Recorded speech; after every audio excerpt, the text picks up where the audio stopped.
वर्धा में शिक्षकों ने 15 मार्च 2024 को जारी शासन निर्णय के विरोध में जोरदार प्रदर्शन किया।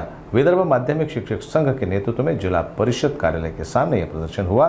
शिक्षकों का कहना है कि यह निर्णय शिक्षण व्यवस्था के लिए घातक है और इससे कई स्कूलों के बंद होने की नौबत आ सकती है। प्रदर्शन के दौरान शिक्षकों ने सरकार के खिलाफ जमकर नारेबाजी की और निर्णय रद्द करने की मांग की। शासनाने एक 15 मार्च 2024 रोजी शिक्षक कर्मचाऱ्यांचं संच निर्धारण सुधारित संच निर्धारण होण्याच्या संदर्भामध्ये एक शासन निर्णय काढलेला होता। विदर्भ माध्यमिक शिक्षक संघाने ज्या दिवशी आज जी आर निघाला त्या दिवशी या जी आरला काळा जी आर असं संबोधलं होतं आणि त्या अनुषंगानं संपूर्ण विदर्भामध्ये दोनदा आंदोलन सुद्धा केलेली आहेत।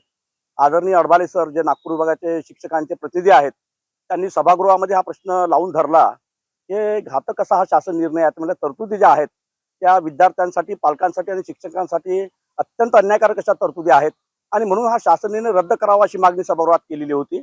परंतु तेव्हाचे तत्कालीन शिक्षण मंत्री आदरणीय केसरकर साहेबांनी त्यामधला एक क्लॉज दुरुस्त करण्याचं आश्वासन दिलं।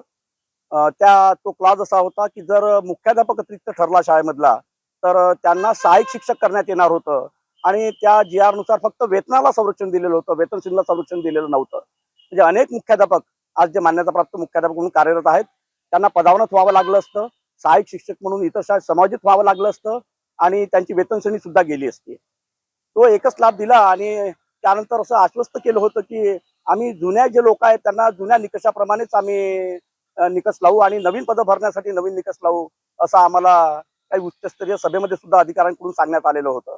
परंतु प्रत्यक्षात हा शासन निर्णयानुसार जे आत्ताच नुकतंच आमच्या वर्धा जिल्ह्यामध्ये 7 मेला संच निर्धारण मिळालं ते अतिशय घातक असं संच निर्धारण आहे आणि याच्यातली सर्वात वाईट गोष्ट असं आहे की या शासन निर्णयामधला मुद्दा क्रमांक 6.1 ज्यामध्ये छोट्या पटसंख्येच्या जर शाळा असतील तर किमान एक शिक्षक म्हणजे 1 ते 20 पटसंख्येला एक नियमित शिक्षक आणि एक सेवानिवृत्त शिक्षक आम्ही देऊ असं या जी आर मध्ये तरतूद आहे आणि 1 ते 10च्या पटसंख्या असल्यास आम्ही एक नियमित शिक्षक त्या शाळेला देऊ अशी तरतूद आहे।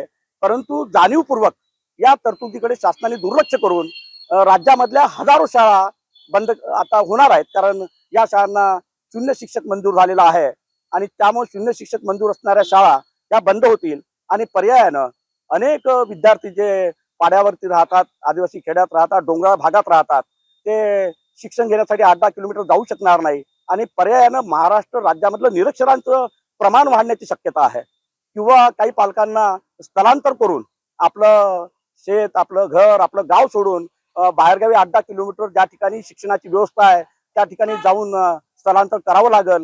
ही सुद्धा वाईट परिस्थिती या शासन निर्णयाने आणि या संच निर्णयामुळे निर्माण झालेली आहे।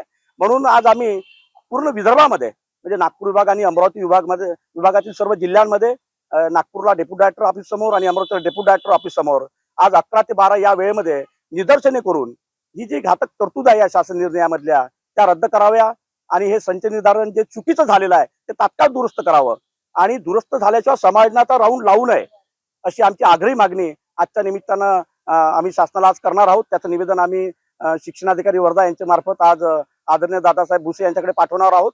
यापूर्वी राज्यमंत्री आदरणीय पंकजभाऊ भोयर यांच्यासोबत सुद्धा आमची चर्चा झालेली आहे।